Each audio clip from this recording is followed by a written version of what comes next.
So in the previous video, we have discussed about the process of ultrafiltration which occurs in the Bowman's capsule, and there we have learned that from the glomerulus all the different kind of ions, molecules, uric acid, urea, water, everything they come and get collected inside this Bowman's capsule.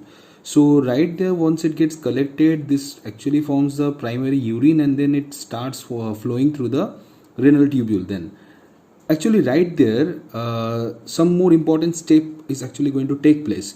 See, first and foremost, in this step of ultrafiltration, let us first of all point out like what are the different forms of ions, what are the different forms of ions and molecule that is going into the renal tubule, and what are the different forms of material it is still there in the blood that is running through these arterioles. So when we calculate about that, we know that yes, renal tubule has now got a large amount of water in it. It has increased the amount of water because water is moving in a large quantity, and definitely it has increased the amount of urea there because urea actually is going there inside the renal tubule, a large amount of it.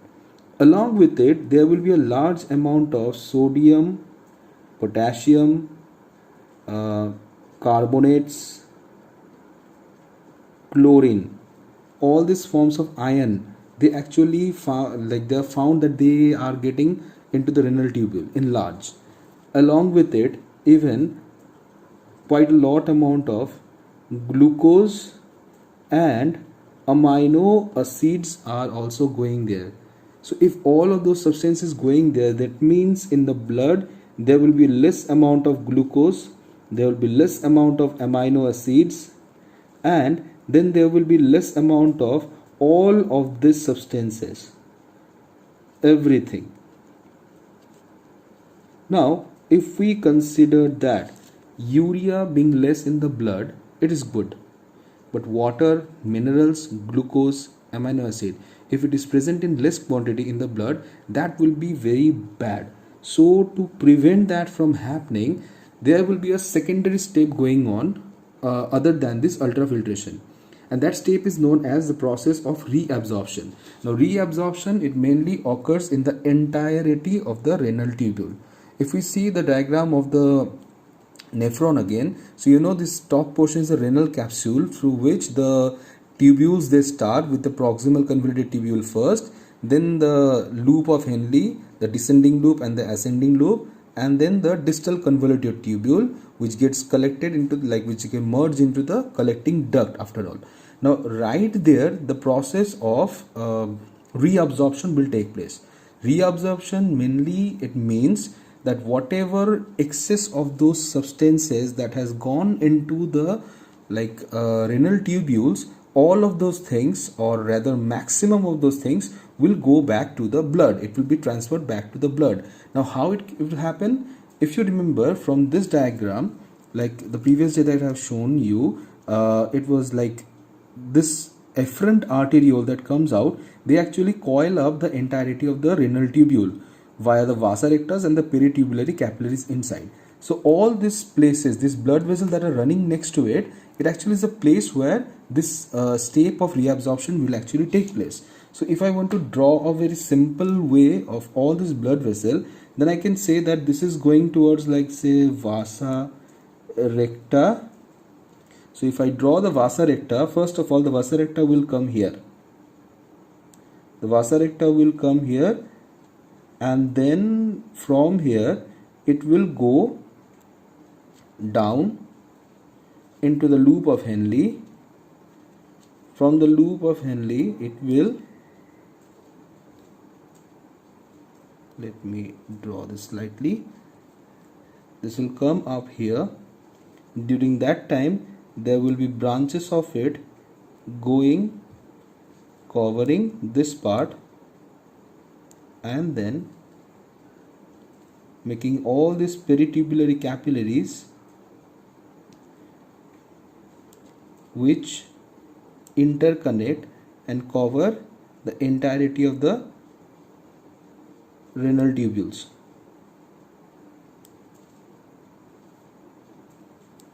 So there you go, the formation of the simple way if I want to represent that. Now definitely this will all transform into, all of this will transform into the veins then, because when the entire process gets over, they will transform into vein, and this vein will then go out by the with the purified blood. Okay, now when that is happening there, sorry I missed this portion.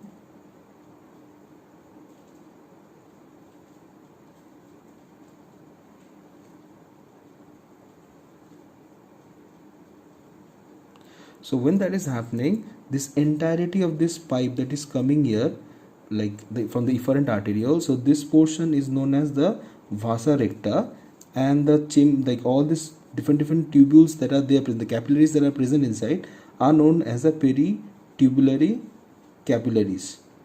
Okay, so it's right there the exchange actually will take place. Now how the exchange occurs, let us know about that in a file right here. So the exchange will take place in these three different places. One in the proximal convoluted tubule, one in the loop of Henle, and another one in the distal convoluted tubule. Okay, three places it will happen. So first of all, in the proximal convoluted tubule, what will come out of that particular place? Well, we will find that all kinds of ions, sodium ion, potassium ion, then water, then glucose, then all the amino acids, everything will actually come out from this proximal convoluted tubule and will get reabsorbed back into the blood. It will go back into the blood. In this particular area, majorly the reabsorption of water will be seen, and in this area majorly the exchange of the the exchange of the ions majorly take place, of which we see that majorly potassium and hydrogen ion, they are getting reabsorbed. Now let me tell you something. The step actually occurs first in the distal convoluted tubule, not in the proximal but rather in the distal convoluted tubule. So in this particular area, first of all, the exchange of the potassium and hydrogen ion will take place. It will go back into the blood, and then it will like the peritubulary capillaries will come down here into the like a loop of Henle's, and there the exchange of water take place. Actually, right, this area majorly the exchange of water only take place, and after that whatever things are remaining there, it will go back into this, like when the blood vessel is covering this area, it will actually again come to this area enlarge. Should draw a few more. So when it will come back into this proximal convoluted tubule area, there will be exchange of all these different ions, the glucose, the amino acids, everything will take place. Even I failed to mention the carbonate. The carbonate will also, bicarbonate will also actually get absorbed right here. So when all of these ions, and minerals and everything, they get absorbed, so the composition of the blood will come back to normal. Composition of blood will come back to normal. Keep in mind. Now what does it mean, composition of blood coming back to normal? Composition of blood coming back to normal means actually during the exchange, a large amount of water and every other thing, it actually is getting out of the blood vessel, isn't it? Just check out this GFR value. The GFR, the glomerular filtration rate per day is 180 liters. So it's a very huge amount, but keep in mind, we only produce 1.5 liter of urine in a day. So if we produce only 1.5 liter of urine per day, then where does the remaining of the urine is going?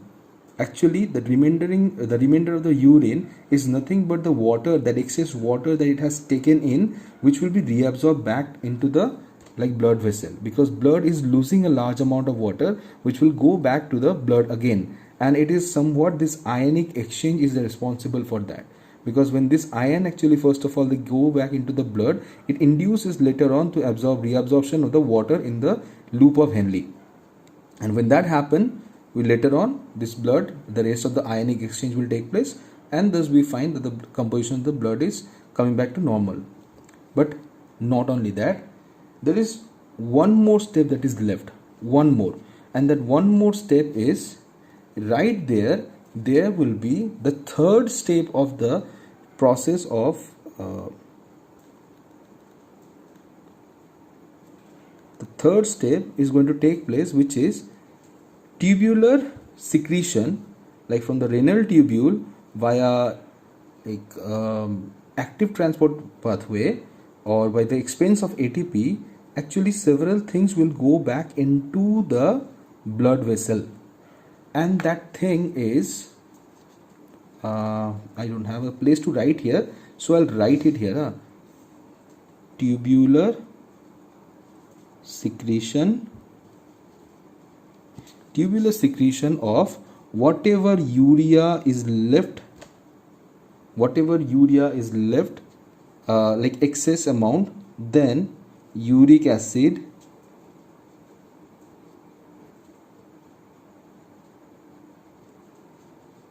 drugs, then creatinine. It is actually a protein which is majorly produced as after like product, you can say, when the breakdown of the muscle protein takes place, this material it is being produced, creatinine. Then we have a large amount of that one, the ions, the bicarb, the ammonia ions, whatever, like there is ornithine pathway taking place with production of large amount of ammonia ions. Then the potassium, excess hydrogen, everything, those things that are being produced, that are there, they go from the blood, from all these capillaries, from all these tubular capillaries that are there, from all there back into the my arrow direction was wrong, sorry, wait, direction of the arrow was wrong, it will be here. From the pituitary capillaries, all the capillaries, it will go back into the renal tubules. Okay, majorly in the proximal converted tubule it actually happens, the entire thing majorly takes place right there. So we see that urea, uric acid, drugs, different types of drugs, whatever are there, creatinine, ammonia, potassium, hydrogen, all these things that are there excess in the blood, they all will go back. And check it out, there we get a large amount of potassium and hydrogen ion is going into the blood. So it will be maintained after all, because when it is moving through this entire step, when the reabsorption of water and everything will be done, so the blood, when it is traveling through the proximal converted tubule area, that very moment right there, the excess, whatever excess will be still there, it will go back into the urine. And when that exchange finally takes place, and we are left with a little bit of whatever excess amount of even after that, if there is any excess thing is remaining there, then in the peritoneal, in the collecting duct also some exchange will take place, ionic exchange we can say. So that all the steps when will happen, and finally we will find that the entire composition of the urine will be formed, the concentrated urine, the one that we expel out of our body, and that will be formed right there.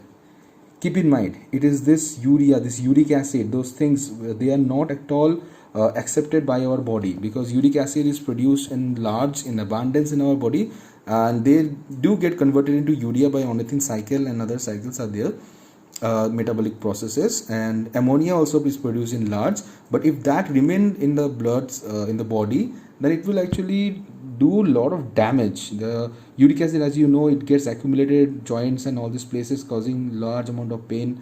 And creatinine, if it is found in too much quantity in the urine, it is a simple indication that the kidney has stopped functioning. High creatinine quantity, it actually signifies that the kidney has started failing, the person is going through renal failure.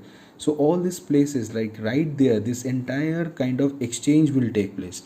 And that is how, with the process of ultrafiltration in the glomerulus, the reabsorption step in the renal tubules, and the tubular secretion by the pituitary capillaries with the renal tubule, is how the urine is formed, and finally this urine is expelled out of the body.